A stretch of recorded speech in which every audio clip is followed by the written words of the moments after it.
Hello, welcome to Endurance Minded. It's the podcast that looks at the psychological and emotional components of endurance sports and how they impact performance. I'm your host, Taylor Thomas, founder and coach at TEC, and coming at you today with another solo episode.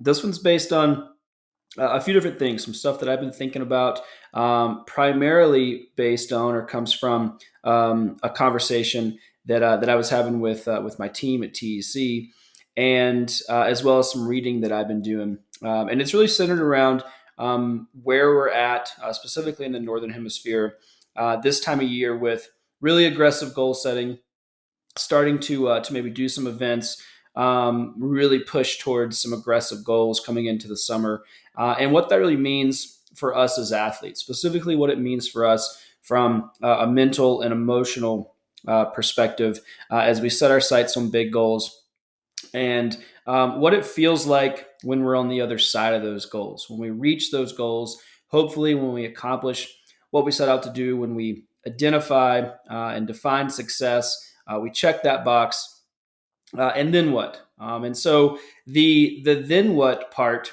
is what I want to talk about today, and specifically what I want to unpack is this thing called the arrival fallacy.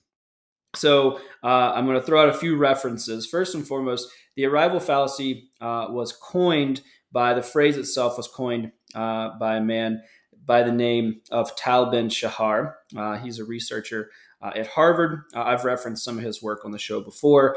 He does a lot of stuff in the space of mental performance, psychological skills, things like that. So he's the one that came up with the phrase, the arrival fallacy. What led me down this road was doing some reading. There was a fantastic article in Outside magazine about the current world champion for the 1500 meter run on the track, as well as, and again, folks that I've referenced on the show, if you guys are listeners, I'm huge fans of Steve Magnus and Brad Stolberg. They put out content under the growth equation, and they reference this work as well. So just want to make sure that I give reference to everyone that I drew inspiration from, as well as encourage you guys to check out their stuff. Again, Brad and Steve are doing fantastic work. They have some new books out. I encourage you guys to read their stuff, read that content, those books as well. So let's dive in. The arrival fallacy, what is it?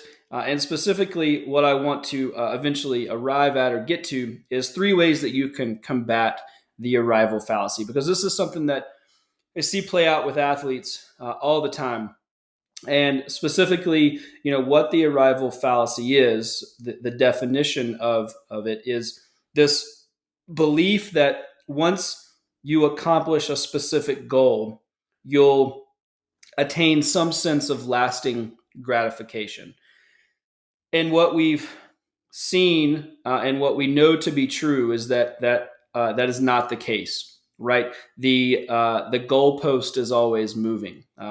Once we reach that goal, once we satisfy that requirement, once we check that box, it's not as fulfilling as we thought it was going to be. On the other side of that, we're left feeling kind of empty, with this kind of what next mentality. And so it's this idea that, again, the fallacy is that once we get to this thing, so if we put it in terms of athletics or athleticism and our goals as endurance athletes, it would be that, once I accomplish this specific distance, once I finish this specific race, once I am able to obtain a certain qualification as an athlete, be that a pro racer or something like that. Once I do any of these things, that's going to be what makes me happy. That's going to be what gives me a feeling of accomplishment, a sense of belonging, so on and so forth. And we see time and time again across the board, meaning with professional athletes, it's well documented in the space of professional athletes. as well as amateur athletes. We see that happen a lot with, there's been several studies on marathon runners, amateur marathon runners, that the build up to that distance is so intense and takes so much commitment that when they get on the other side of that, once they accomplish the marathon, they feel empty, and they feel like this kind of sense of, what is it all for? Why do I train? Why do I need to keep doing this? And unfortunately, so often they don't have a clear answer, and so they cease to engage in their sport. And like I've said time and time again on the show, that really for me is the worst thing that could happen, is that we lose sight of the value that the pursuit of our athleticism provides. So a few kind of qualifiers for this arrival fallacy. First and foremost, or one of the best ways that I helps me think about it is an if then statement. So if you find yourself saying things like, if I do X, then I'll be content. So, I think we say that a lot as athletes. Certainly I found myself saying that is, if I run this particular distance, if I finish top 10 in this particular race, then I'll be happy. Then the work that I put in will be worthwhile. So that's a good cue if you find yourself using those statements to know that you might be trapped in this arrival fallacy construct. And it's something that's important to get ahead of. And one of the best ways, and it's really kind of it's a little bit of kind of a Zen mantra, in terms of one of the best ways that I've found to kind of help me personally get over this arrival fallacy is to understand that in a lot of ways you'll never be content, meaning that the pursuit of the thing is what is worthwhile, that that there's always going to be another goal, there's always going to be opportunities to push yourself, opportunities to strive. It doesn't mean that you can't be or shouldn't work to find a place of contentment when you're in that process, but knowing that there's never an end goal, that you're always going to push and strive, and again work to reach your full potential, or understand how to redefine success in other ways down the road. And when you kind of come to terms and make peace with this idea that contentment at the end of the road is not really the goal, then it's a really kind of freeing idea, and knowing that the work is what matters, and the pursuit of those goals, and working to better yourself constantly is what is fulfilling. So again, if you find yourself in kind of this if then statement, maybe work to or integrate just this idea that again, contentment at the end of the road is not what we're after, because it's not there. It's going to move. It's going to look different. It's going to feel different as we age, as we mature, as our circumstances change. And understanding that at the onset is really one of the best ways we can get ahead of and get out of this arrival fallacy trap. So one of the things that we run into when we understand the arrival fallacy is that it can oftentimes put us in a position where we say, okay, well then what is it all for? If I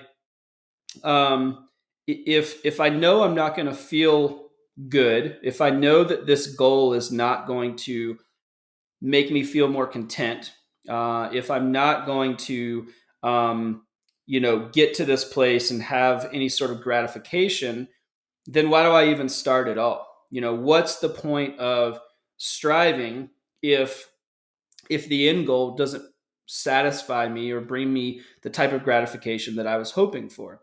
And that's a fair point, because it's it would be easy to just not do it, right? Um, it would be more straightforward to say, well, if I know I'm in a sense setting myself up to not feel the way that I had hoped, or to not get out of this thing what I had expected, then I won't start at all. Then I won't have to feel let down. Fair point. However, there's a distinction here. Again, something that's kind of helped me wrap my head around this is this: there's a difference in striving for the sake of meeting external expectations, meeting outcome based expectations, meaning at the onset of this goal, um, I'm committed to this thing. I'm striving because I want to reach this goal. That's my singular focus. That's oftentimes how we look at things, right? I'm going to train for a marathon because I want to finish the marathon. I'm gonna train for this bike race because I want to win this particular event. That's striving for the sake of the expectations around an outcome. That's the arrival fallacy piece. The difference in the shift in language is that we can strive for the simple goal of bettering ourselves. So the language shift there is, I'm going to commit to training for this bike race because the pursuit of that, the commitment to that level of consistency, focus, is going to make me a better person. It's going to build a better body. It's going to build a healthier mindset, and that's what is worthwhile. And then when I get to that outcome, if and when I'm able to accomplish my goal of winning that race, fantastic. But the striving for the sake of bettering yourself versus striving for expectations around an outcome. So again, it's a language shift, but what that does is it reconfigures how we think about that goal in our minds, and helps us again remove ourselves from that arrival fallacy. And so to build on that, um, again, it's easy to say, okay, well, you know, so what, Taylor, why do I want to commit to this process if how I define bettering myself is winning this race, right? So you see, there's a lot of language pieces that we can get wrapped up in. And this is something that I'm always fascinated by, is just unpacking the language component and how these simple shifts can really set off a chain reaction that totally redefines how we think about success and failure, how we think about our goals. So, we want to push and strive because we're enjoying it, not to arrive at some place that we imagine will change us, right? And I'll back up for a second to say, and I should have said this at the start, this applies to everything in life. So, I'm coming at it through the lens of, like I often do on this podcast, through the lens of endurance sports. But I think we've all probably had these experiences, or certainly can imagine circumstances where this plays out in any number of areas in our lives. So certainly from a career perspective, right? When I get that promotion, when I get that new job title, that raise, that new level of responsibility, when I get that new job that I've been looking for, then I'll be happy. Then my problems will be solved. Then I'll be able to do X, Y, and Z. So often that happens.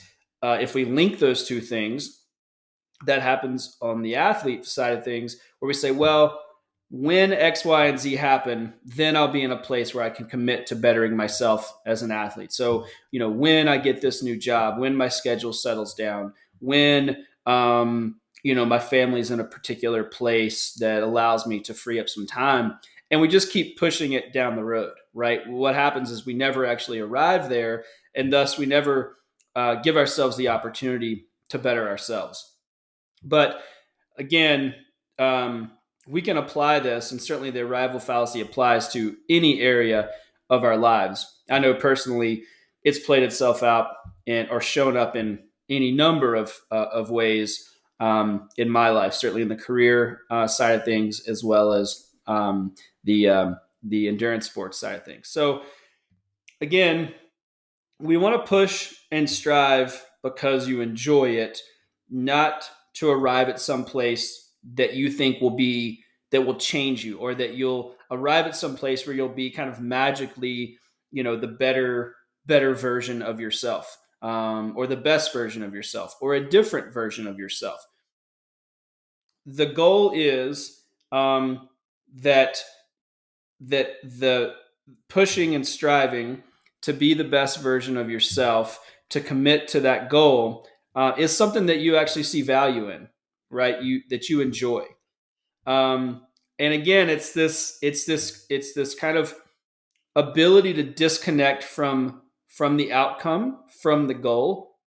And like I said earlier, understand that when you get to that thing, you'll never be content. On the other side of that goal is another goal, right? So you run a marathon.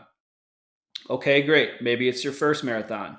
Are there opportunities to better yourself? Could you go faster? Could you tweak your fueling strategy? Could you feel better? Could you be more prepared? Could you be more resilient? Any number of ways that just on the other side of that goal is an opportunity for another goal. And you're going to realize that when you get to the other side of that thing, and it's not going to feel as fulfilling as you thought it would. So if we get ahead of that, again, if we understand that there's not really contentment on the other side of that goal, it helps us push and strive for the sake of the thing, right? Push and strive because we enjoy it. This is something that, for me personally, took me a long time to understand. I was 100% outcome based early in my athletic career, where the answer to why I did it was to win. And I felt it time and time again that I, did a specific distance or discipline, did well, won, met my goals, whatever it was. And then immediately on the other side of that thing, I wasn't any different. I wasn't any more clear about why I did it. I just went on to the next goal, rinse and repeat, until I started to really dig into some of these ideas. Again, why are we doing it? What value does the process bring? You hear about the process all the time. Certainly, I talk about it at length on this show. It's something that I'm very interested in. I'm fascinated in how we as individuals engage in that process. But this is one of the best examples of why we have to find joy in that process, because by definition, that goal isn't going to provide what we think it's going to, oftentimes, if we're rooted in expectations around that outcome. So now I want to unpack that a little further, and I want to provide 3 actionable goals, 3 actionable ways to combat or get ahead of the arrival fallacy. Because it's all well and good to say, this thing happens, it's out there, we need to look out for it. But what do we do in practice, right? How can we set ourselves up for success? Because I think that's the real crux, is that once we identify it, then it becomes an active process to understand how we can dodge it.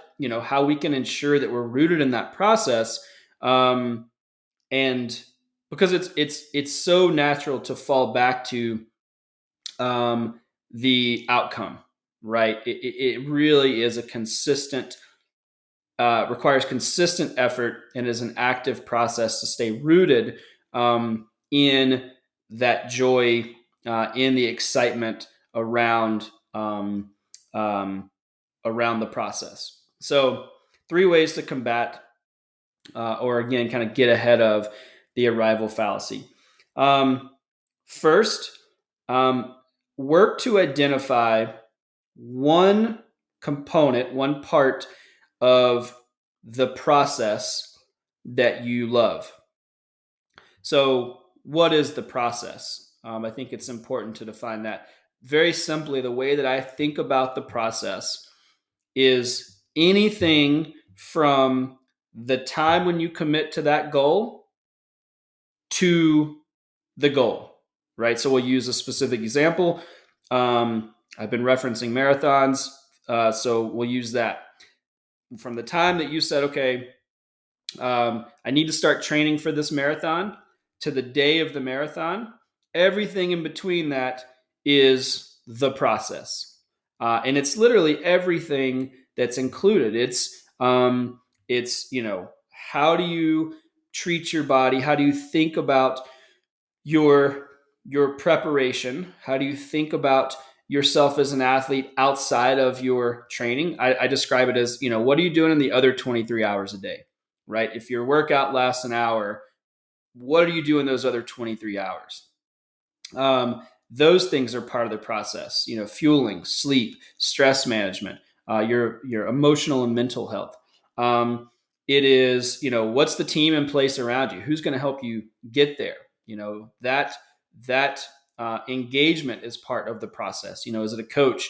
Is it a dietitian? Is it a mental, skills expert? Is it a therapist? So on and so forth. And then, of course, it's the actual, the training component.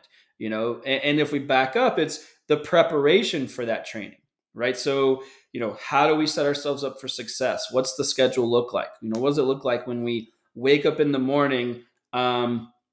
Eat breakfast, hydrate, jump on the bike to get in a training session, go to work, right? All of that timeline is part of the process as well. So, what is one thing that you love about that process, right? So I'll give you my one thing. There's many, but a specific example is my one thing is I love that when I show up for myself. So when I carve out and make time for consistent training, it makes me better in all areas of my life. I see it every day. If I don't do it, I am not the person that I want to be for in my career, for my family, for my friends. When I show up for myself and I treat that time with as much weight as I treat the time that I need to give to other areas of my life, I reap the benefits time and time again. And it's something I've seen play out so much that it's integral. I don't I don't negotiate with myself around that time. It is just as valuable, if not the most valuable thing that I do every day, and so that's part of the process because I know if I show up, it allows me to execute in other areas of my life in a way that's in alignment with my goals and in alignment with my full potential. So, try to identify or work to identify one thing that you love about the process. How do you see that process? Where does it shine for you? Right? Where is it? Where is it the most impactful? And that's going to help you stay connected to that process. The reason that I want you to identify that is because it's going to help you see waypoints, benchmarks between when you've identified that goal and when you execute on that goal. Oftentimes that can be a very long runway. So you need to be grounded. You need to find things that you can root yourself in within that process that helps you stay connected to it. It helps you love it.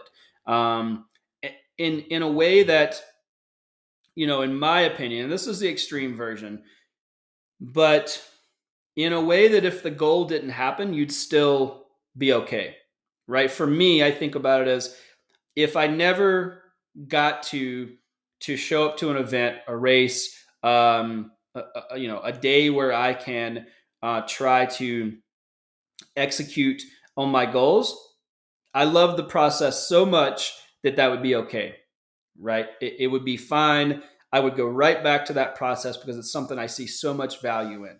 I know that a lot of people need and require that outcome component, and that's okay. But again, just for context, try to think about, what is the thing I love, that's going to keep me connected to that process in a way that the process becomes just as valuable as the outcome. Second thing is, establish a runway past your next goal, past your next event. So what that looks like is, and the reason that's important is, so often we set up a race calendar, for instance, right? And say our last race is in, September of this year. It is hard to see past that that event. And what that immediately sets up is the construct for the arrival fallacy, right? Meaning that if we only see in our minds, on our calendar, in our training plan, up to a specific date, it helps build up the idea that at that date, we're going to have accomplished everything that we wanted to, that we're going to be fulfilled, we're going to feel great about ourselves, we're going to have reached the fitness that we hoped we had reached. And then on the other side of that, we're left feeling pretty lost. So I think it's important to always set up a runway that's past your race calendar, for instance. So, what I'll do is establish my goals throughout the year and then predefine what I hope to accomplish. If we're using the September example, what do I want to accomplish by December? How do I want to use the winter? What do I want to accomplish by next spring? Push that runway out so that mentally you're already moving past that goal. Now, it doesn't mean that we don't strive and commit and push to be as prepared as possible by specific dates or specific benchmarks. But again, it shifts that perspective so there's not a hard stop there, so that we can see clearly the potential for growth on the other side of that goal.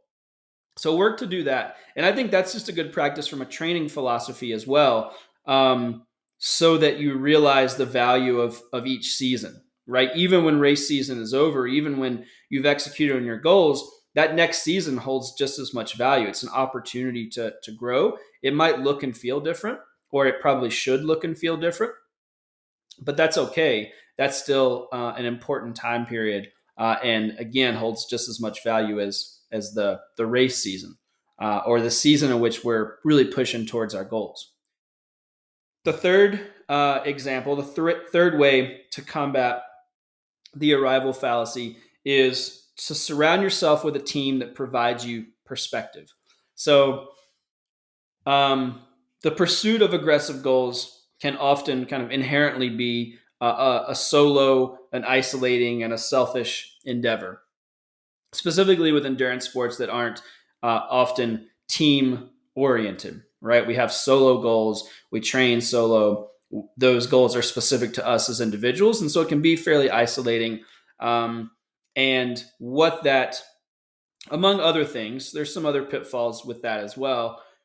But one of the things that keeps us from having is perspective, right? When we're stuck in our own world, when we're isolated, when we're siloed, it's hard to find perspective because we only have ourselves to bounce ideas off of, right? We only have ourselves to check ourselves against. I've talked about it a lot on the show. I'm a big believer in having a support network. And what that support network does, among many other things, mental, emotional support, prescriptive support, guidance, sounding board, so on and so forth. What that team does is helps provide perspective. Oftentimes, when you bring other people into the fold, coaches, your nutrition experts, your mental skills coach, your family, your friends, when you bring those folks into the fold, when you invite them to share in your goal, They help you see that that goal is just a part of your identity, that it's just a part of your process, and it's not the be all end all, right? They're going to help you extend that runway as well, right? So they're going to be able to more clearly define what it looks like, or help you more clearly define what it looks like on the other side of that goal, right? For instance, if it's your family, you have your marathon in September, maybe you have, a family vacation in October or November that, you're going to get out and be active as a family, right? So that's why you want to engage and continue to be healthy and continue to be present for your family, continue to be present and show up for yourself so that you can show up for others, right? So they help kind of push the timeline and develop that runway past those end dates that we set up for ourselves as athletes. And again, it's that perspective piece. When we surround ourselves with others, inevitably we're going to get some perspective that we otherwise may not have when we're siloed, and that's a very unique aspect of being an endurance athlete, is we can just become so isolated, so singularly focused on our goals. Part of that is what makes the pursuit of endurance goals so fantastic, is it does create this just kind of hyper awareness of who we are as individuals, of our bodies, what we need to be successful.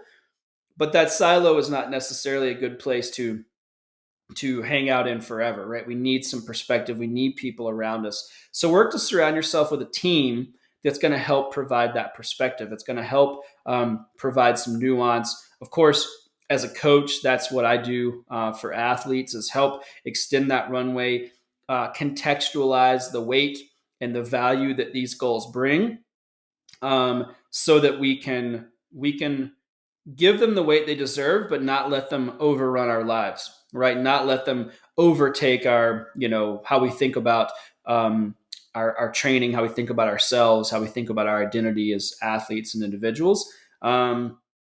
So that when we get to that goal, it's a box to check. We celebrate the victory. We celebrate the failures. We learn from them, and then we move forward, right? So there's no drop off on the other side. We try to get ahead of that arrival fallacy. So I hope this was helpful. Again, this is something that it has really been exciting for me to dive into and to think about. It's something that I have helped athletes deal with for a long time, and just recently have come into the research and reading on the specifics of it, and what it's all about and why it happens, and the brain chemistry that's involved in creating this arrival fallacy. So again, just a quick recap, knowing what we know about the arrival fallacy, 3 ways that I encourage you to put into place in your own life, in your own training. Again, we can extrapolate any of these parts to any area of our lives. So 3 ways to combat and get ahead of the arrival fallacy, whether that's in your athletic pursuits, whether that's in your relationships, your career, are going to be: identify part of the process that you love. So identify one thing in that process that you love and keeps you coming back for more, keeps you rooted and grounded in that process in a way that provides value and is exciting and brings joy. Establish a runway that is on the other side of your next goal. So again, regardless of what area of your life you feel like you're struggling with, or finding yourself caught in this arrival fallacy, push past that goal. So push past that project at work, extend your runway past your race calendar, and look to understand how those next seasons are going to bring value, and what part of that process you love as well. Lastly, number 3, surround yourself with a team that helps provide perspective. So again, we can all get siloed when we're pushing towards a big goal, and it's important to surround ourselves with people to begin with, because that support network is critical. We need community to accomplish our goals, to be the best versions of ourselves. But more specifically, to these constructs, that support network, that team is going to naturally provide perspective. When we get out of that silo, it's going to help us understand kind of the value of the process, our place in all of it, and help provide some of that grounding that we all need. So, hope this was helpful. As always, thank you so much. If there's any questions, enduranceminded.com, scroll to the bottom, drop us a comment, let us know what we can help with. Anything on your mind, any problems you've been dealing with, struggles, concerns, questions. That's often where these solo episodes come from. And I love integrating your questions into interviews that I have with other folks. So please, if you've yet to do so, love to hear from you, enduranceminded.com. As always, thomasendurancecoaching.com for more resources, support, for everything that we talk about on the show. We have a fantastic coaching team that would love to talk to you. We always offer free introductory calls if you need to bounce ideas off of someone. Also, we just welcome to the team. If you watched our last podcast episode, Megan Letts, she's a new mental performance coach for TEC, and she is an expert in unpacking and uncovering and helping individuals understand so much of what we talk about on Endurance Minded. So you can reach out to her at thomasendurancecoaching.com as well. So thanks as always for your support. Rate, subscribe, share with a friend. I can't thank you enough. And I'll see you next time.